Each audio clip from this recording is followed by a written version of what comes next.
अस्सलाम वालेकुम व्यूअर्स, विच पाकिस्तान का नया एपिसोड लिए मैं हूं आपका मेजबान अब्दुर्रहमान। आइए डिस्कस करते हैं आज की दो इंटरेस्टिंग न्यूज। चाइनीज कंपनियों ने पाकिस्तान में $30 बिलियन की सरमायाकारी का ऐलान किया है और यह सरमायाकारी पाकिस्तान के special economic zones, industrial zones और फ्री ट्रेड जोन्स के अंदर की जाएगी।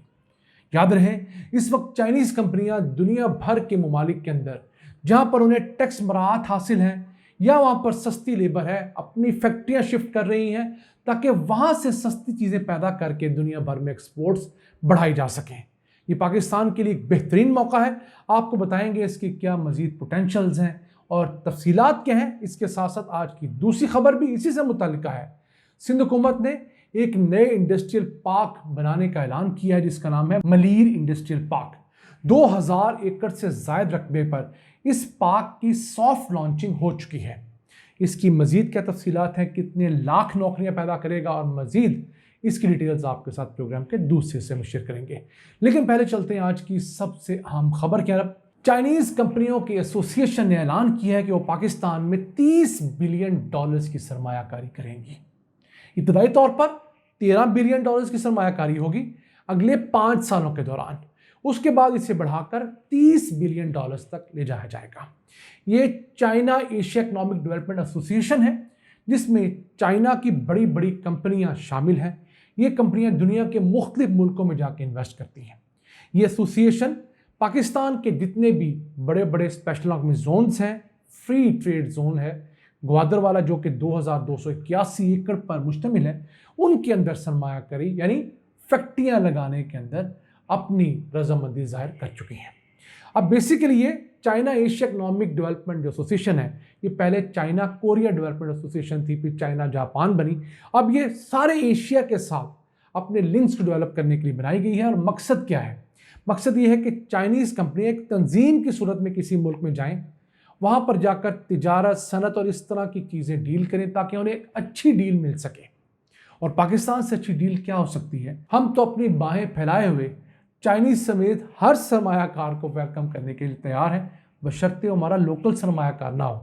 हाँ, हमारी हुकूमतें फॉरेनर्स को बहुत प्रोटोकॉल देती हैं, लोकल सरमायाकार के साथ हमेशा से तासुब का रवैया बरता जाता है।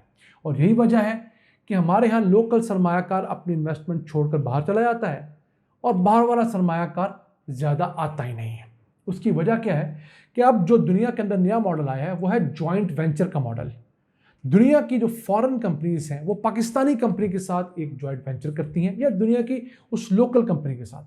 उससे होता ही है कि उन्हें वहाँ पर अच्छी लोकेशन मिल जाती है, माहौल के अंदर एडजस्ट हो जाती है, बिल्कुल उसी पैटर्न पे जिस तरह लेटेस्ट अब एक सऊदी का बड़ा ब्रांड है अलबेक चिकन का, जो कि फ्राइड चिकन है उनकी बिल्कुल KFC के मुकाबले में। अब वो पाकिस्तानी एक ग्रुप है गो का, उसके साथ अपना कोलैबोरेशन करके पाकिस्तान में अपनी फूड चेन ला रहे हैं। इससे उन्हें बहुत सारी जगहों के ऊपर स्पॉट्स मिल जाएंगे, आते साथ ही HR मिल जाएगी, बहुत सारा इंफ्रास्ट्रक्चर मिल जाएगा और वो अपने प्रॉफिट्स में से कुछ शेयर कर लेंगे। उनके नुकसानात के जो हैं इम्कानात भी कम है। तो पाकिस्तान का अगर इन्वेस्टर आएगा तो बार बार इन्वेस्टर भी यहाँ पर आएगा। अब ये जो एक एसोसिएशन है जिसका नाम है CAEDA, यही एसोसिएशन अब तक पाकिस्तान के मछेरों को 20 बड़ी कश्तियाँ दे चुकी है जो कि $500 मिलियन की हैं। इनका मकसद है कि ये मज़ीद इन्वेस्टमेंट पाकिस्तान में बढ़ाए, पाकिस्तान की लोकल ज़रूरियात पूरी करे और फिर यहाँ से बनी हुई चीज़ें इंटरनेशनल मार्केट के अंदर बेची जाए। क्योंकि आप तो जानते हैं कि जो स्पेशल इकोनॉमिक जोन्स हैं या जो फ्री ट्रेड जोन होते हैं, वहाँ से अगर आप एक्सपोर्ट करते हैं तो आपको चीज़ें इंपोर्ट करने के ऊपर भी बहुत सारे टैक्सेस माफ़ होते हैं। फिर आपको इनकम टैक्स की छूट होती है 10 सालों के लिए। फिर आपको मशीनरी इंपोर्ट करने के ऊपर किसी किस्म की कस्टम ड्यूटी या टैक्सेस नहीं देने पड़ते। इससे आपकी मशीनरी की इंपोर्ट की कॉस्ट भी कम हो जाती है। फिर एक ही जगह के ऊपर आपको बहुत सारी मुख्तलिफ किस्म की फैसिलिटीज़ मिल जाती हैं, सिक्योरिटी मिल जाती है, पानी, सीवरेज और एफ्लुएंट ट्रीटमेंट प्लांट। तो इन तमाम सहूलियात की वजह से उस एक जगह से वर्क करना आसान होता है। तो $13 बिलियन तो हमारे यहाँ 10 सालों के अंदर मुश्किल सरमायाकारी आती है। तो अगर 5 सालों में वाकई $13 बिलियन आती है सिर्फ चाइना की इन कंपनियों की जानब से, तो ये बहुत बड़ा मार्का होगा।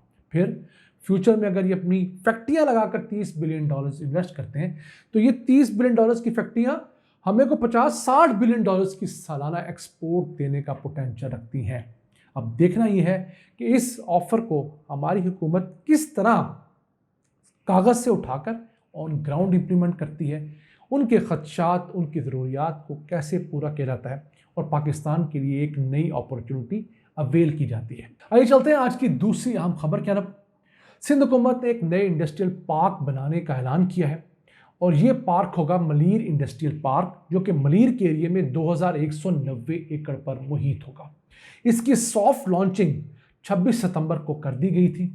अब इसके ऊपर वर्किंग हो रही है, ऑन ग्राउंड काम का आगाज हुआ है। इंडस्ट्रियल पार्क 2 लाख नौकरियां पैदा करने की सलाहियत रखता है और अगले 5 सालों के अंदर अगर हम फैक्ट्रियां लगा लेते हैं तो ये 2 लाख नौकरियां कराची के अंदर पैदा होंगी। फिर इस पार्क की खासियत ये है कि यहाँ पर ना सिर्फ हॉस्पिटल होगा बल्कि बर्न यूनिट भी होगा। आप तो जानते हैं फैक्ट्रियों में जलने के वाक़यात ज़्यादा होते हैं, तो उसके लिए बर्न यूनिट की अशद ज़रूरत होती है।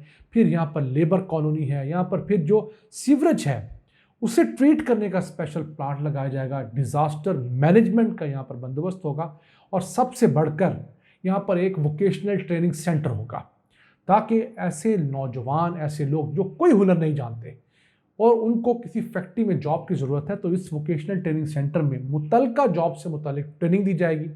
वो 3 महीने 6 महीने कोर्सेज़ के बाद अपनी फैक्ट्री के अंदर जॉब कर सकेंगे जिसमें वो जाना चाहते हैं और एक बेहतर निज़ाम बना सकेंगे। फिर ये इंडस्ट्रियल पार्क अपनी रिन्यूएबल एनर्जी भी पैदा करेगा, यानी यहाँ पर सोलर और विंड का निज़ाम होगा। यहाँ पर अपने सोलर और विंड के प्लांट लगे होंगे जहाँ से इस इंडस्ट्रियल पार्क के लिए बिजली पैदा होगी। और आप तो जानते हैं पाकिस्तान में ये निज़ाम बहुत सस्ता हो चुका है। अब गुज़िश्ता दिनों के इलेक्ट्रिक ने जो इसी तरह के हाइब्रिड पार्क के लिए जब बिड्स मंगवाई तो उन्हें 9 रुपये यूनिट का रेट ऑफर हुआ है। तमाम खर्चे डालने ऊपर वाले भी तो 10 रुपये यूनिट में के इलेक्ट्रिक को सोलर और विंड से बिजली मिलेगी 220 मेगावाट के पावर प्लांट से। तो अगर आप 10 रुपये वाली बिजली 15 रुपये में भी इन इंडस्ट्रीज़ वालों को दे दें तो यकीन कीजिए ये इस कदर सस्ती चीज़ें प्रोड्यूस कर सकते हैं जो हमारे लोकल सारिफीन के लिए भी फ़ायदेमंद होंगी और एक्सपोर्ट के अंदर भी हम जाकर बहुत बड़ा मार्जिन ले सकते हैं। अब कराची भर में 7 इंडस्ट्रियल जोन्स इस वक्त वर्किंग हालत में हैं। ये 8वां होगा जो कराची में बनेगा। हम इनके लिए दुआगो हैं, अच्छी ख्वाहिशात का इज़हार करते हैं। उम्मीद करते हैं कि पाकिस्तान के अंदर ये जो एक आगाज़ हो रहा है कि चाइनीज़ इंडस्ट्रीज़ को पाकिस्तान लाकर यहाँ पर उन्हें प्रॉपर फैसिलिटेट किया जाए, उस चीज़ में बढ़ोतरी होनी चाहिए। क्यों?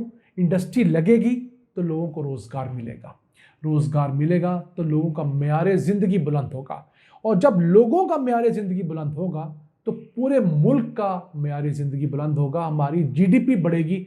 हम इस पोजीशन में आ जाएंगे कि हम अपने कर्ज़े दे सकें, हम अपने कर्ज़े उतार सकें, हम अपने ऊपर जो लादा हुआ बोझ है उसे कम कर सकें और दुनिया के अंदर एक खुद मुख्तार कौम के तौर पर जाने माने जा सकें।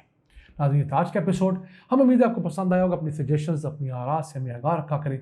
अपने मेज़बान अब्दुल रहमान को इजाज़त दीजिए। अल्लाह ने के बाद।